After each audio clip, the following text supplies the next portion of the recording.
मेरा नाम किरण है और मैं पंजाब के एक छोटे से गांव से बिलोंग करती हूँ। मैंने कुछ समय पहले ही 12वीं खत्म किया था।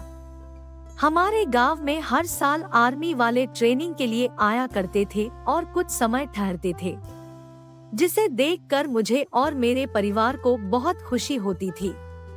हमारा परिवार शुरू से ही उनकी मदद करता था।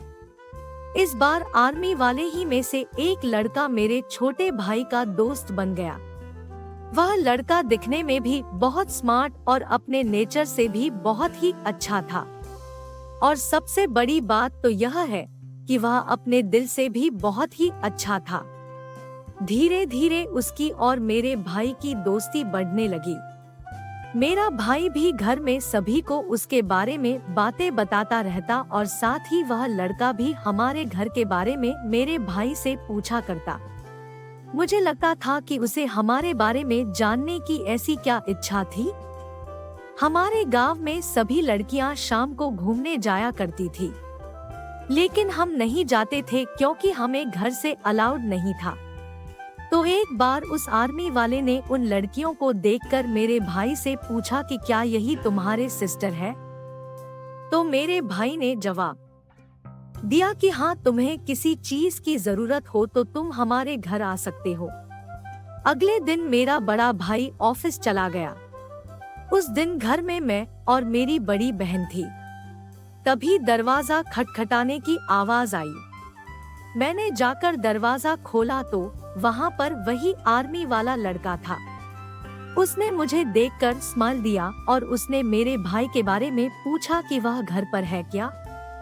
मैंने उसे जवाब दिया कि नहीं, मेरा भाई ऑफिस गया हुआ है। उसने मुझे बताया कि मैं हूँ सिंगा, मैं तुम्हारे भाई का दोस्त हूँ। साथ ही उसने यह भी बताया कि वह असम का रहने वाला है।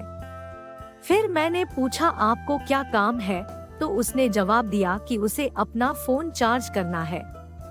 मैंने उसका फोन चार्ज पर लगा दिया और कहा कि थोड़ी देर बाद आ करके ले जाइएगा।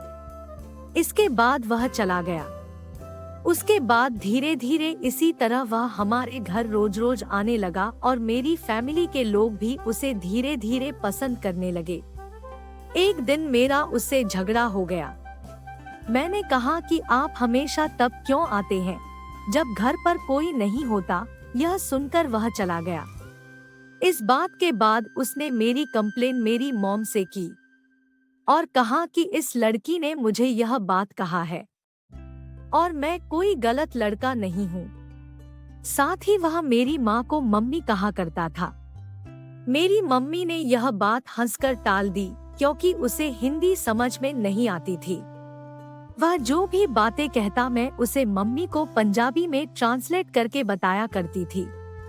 एक दिन बातों बातों में उसने मेरी मम्मी से कहा कि मैं आपकी लड़की को पसंद करता हूँ। फिर मेरी माँ ने पूछा कि तुम किस लड़के को पसंद करते हो, क्योंकि मुझसे बड़ी एक बहन भी थी। उसने मेरी तरफ इशारा किया। यह बात मुझे बहुत अजीब लगा, लेकिन उसने अपनी बात जारी रखी। उसने कहा कि मैं शादी करना चाहता हूँ। अगर आप हाँ कर दे तो अगली छुट्टी में मैं अपनी फैमिली को भी साथ में लेकर आऊंगा। मुझे कुछ नहीं चाहिए, मुझे बस आपकी लड़की चाहिए।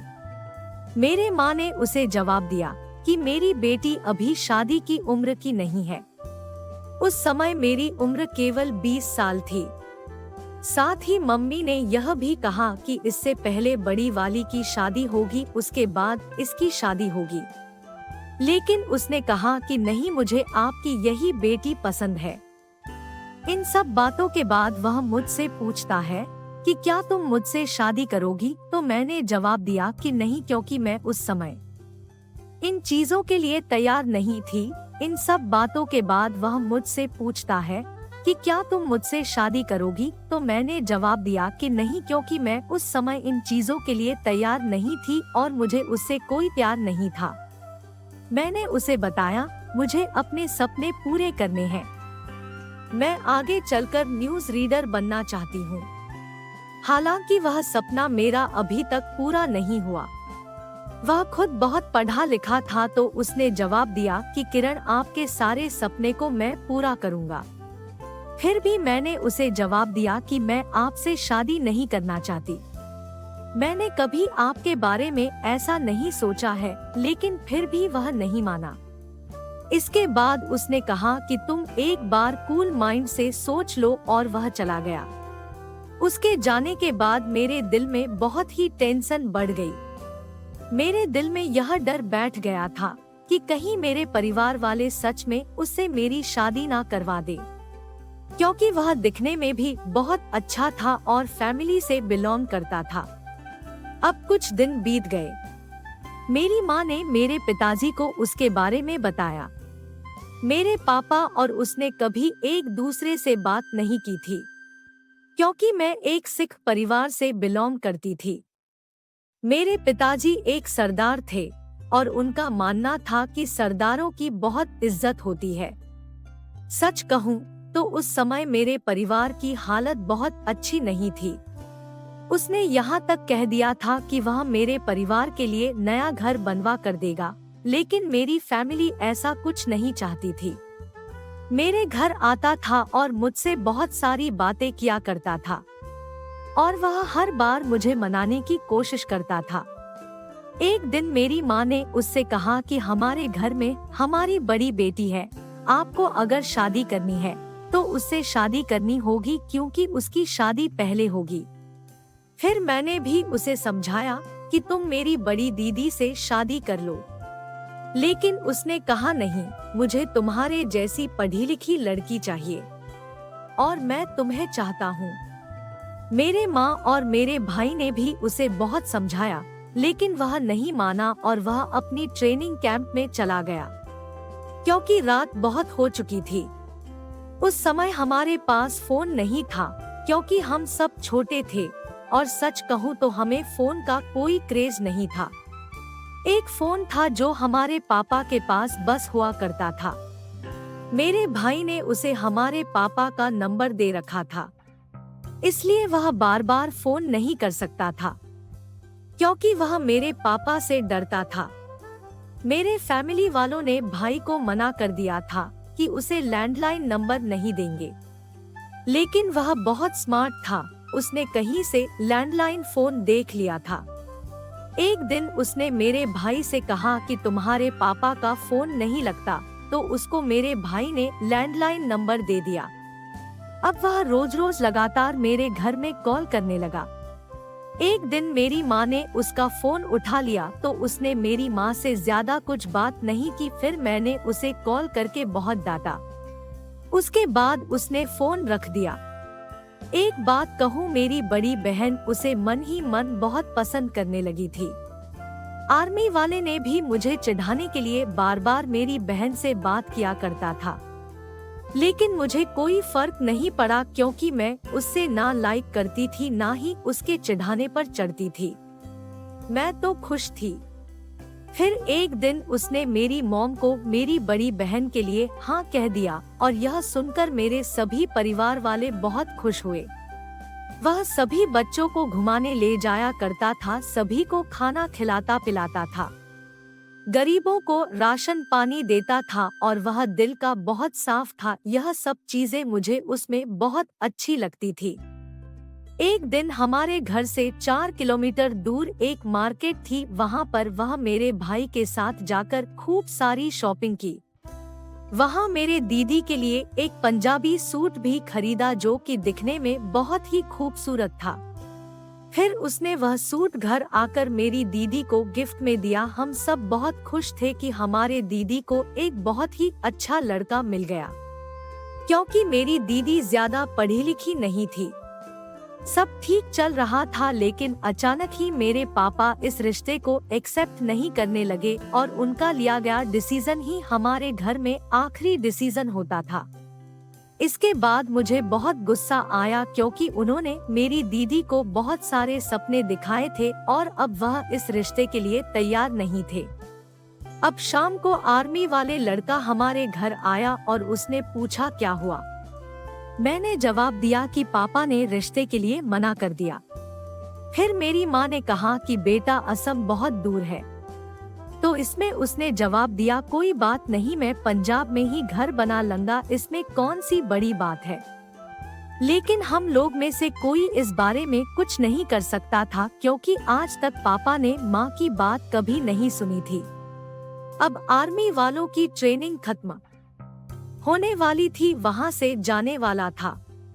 उस वक्त मैंने अपने दीदी को यह कहा कि तुम अपना स्टैंड लो। उस समय मेरी समझ इतनी ही थी, लेकिन मेरी बहन पापा के सामने यह नहीं कह पाई कि मुझे उससे शादी करना है। अगर वह उस समय अपना स्टैंड देती तो मैं जरूर उसका साथ देती।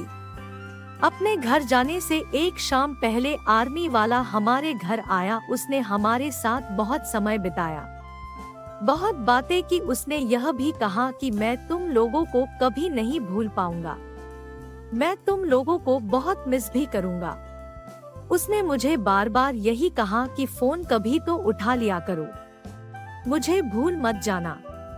मैंने उसे जवाब में कहा, आप यहाँ की टेंशन मत लीजिए, हम लोग आपको बहुत मिस करेंगे। उसने हंसकर कहा, सिर्फ मिस कॉल कर देना, मैं तुम्हें कॉल जरूर करूँगा। उसने कहा, मेरी गाड़ी इधर ही से होकर जाएगी, तुम लोग दरवाजे पर खड़ा रहना, मैं तुम लोगों को देख कर जाऊंगा। अगले दिन मेरी माँ ने हम लोगों को कहा कि तुम लोग सभी सोए पड़े हो, सिंगा अभी तक चला भी गया होगा। फिर मैं जल्दी से झटपट उठी और बाहर निकला तो देखा कि बहुत सारी आर्मी की गाड़ियां जा रही थी। अब हमें यह तो नहीं पता था कि सिंगा की गाड़ी कौन है, लेकिन मुझे यह जरूर पता है कि वह जरूर हमारे घर की तरफ देखते हुए गया होगा, क्योंकि मेरे परिवार ने भी उससे कभी भेदभाव नहीं किया था। उसे अपने घर में खाना खिलाते, कभी दूसरों की तरह उसे महसूस नहीं होने दिया। माँ ने कहा कि आज सिंगा का फोन नहीं आया। मैंने उसे हंसते हुए कहा कि अब जाने के बाद वो थोड़ी ना हमें कॉल करेगा, क्योंकि अब नई जगह जा चुका होगा। अगली बार वह कहाँ जा रहा था ना उसने हमें बताया और ना ही हमने उससे पूछा था। रात को उसका कॉल आया। हमारे परिवार के सभी लोगों ने बारी बारी करके उससे बात की। उसने माँ से कहा कि किरण को फोन दीजिएगा। मैंने उसे मना कर दिया, क्योंकि मैं मेरी दीदी और उसके बीच नहीं आना चाहती थी। मेरे माँ ने कहा, बेचारे इतनी दूर से कॉल किया है, बात तो कर ले। फिर जैसे ही मैंने फोन लिया वह बहुत खुश हुआ। वह मुझे बहुत सारी बातें बताने लगा। उसने बताया कि यहाँ मेरा दिल बिल्कुल नहीं लग रहा, मैं तुम्हें बहुत मिस कर रहा हूँ। फिर उसने मुझे आई लव यू कहा। मैंने तो जवाब में कहा कि तुम्हारा दिमाग तो खराब नहीं, तुम्हारा मेरी दीदी के साथ अफेयर है। वह क्या है? तो उसने कहा कि अगर तुम्हारी दीदी की शादी हो जाएगी तो मैं तुमसे ही शादी करूंगा, क्योंकि मैं तुम्हें लाइक करता हूँ। मैंने गुस्से में फोन काट दिया और अपनी माँ को सारी बात बताई, लेकिन मेरी माँ कहीं ना कहीं यह बात जानती थी कि वह मुझे लाइक करता है। इसके बाद हमेशा उसके ऐसे ही फोन आने लगा। फिर हमारा लैंडलाइन भी खराब हो गया और हमारे पापा ने हमें उससे बात करने से मना कर दिया। हमारे पापा ने हमारा सिम चेंज कर दिया और साथ ही एक पेपर जिसमें उसका नंबर लिखा था वह गलती से रद्दी में चला गया। अब इस बात को भी 7 साल हो गए हैं, लेकिन मेरी फैमिली ने उसे कभी नहीं भूला। जाने के बाद भी कई आर्मी वाले लोग आए और वह अभी भी मेरे दोस्त हैं, लेकिन उस जैसा कोई नहीं है। अब मैं उससे बहुत प्यार करती हूँ और सोचती हूँ कि अगर मैं उस समय सही डिसीजन लेती तो मैं उसे जरूर हाँ कर देती। उसके जाने के बाद आज तक मेरी बहन ने भी शादी नहीं की, वह भी अपना दिल उसे ही दे बैठी है। उसने कभी उसका नाम या फिक्र नहीं किया। अब मेरे पापा का कहना है कि अगर तुम्हारी बड़ी बहन शादी नहीं कर रही तो क्यों ना तुम्हारे ही शादी करवा दूं। पर पता नहीं, जब भी मैं शादी के बारे में सुनती हूँ मुझे बहुत गुस्सा आ जाता है और मैं अकेले में जाकर रोती हूँ। जब मैं यह कहानी अपने दोस्तों के साथ शेयर करती हूँ तब कई दोस्त कहते हैं कि हम आपका हाथ थामने को तैयार हैं, हम आपसे शादी करेंगे, वह भी आर्मी वाले हैं। लेकिन मेरा दिल नहीं मानता। मुझे तो यह भी नहीं पता कि वह कहाँ है, और यह हमारी कहानी अधूरी है।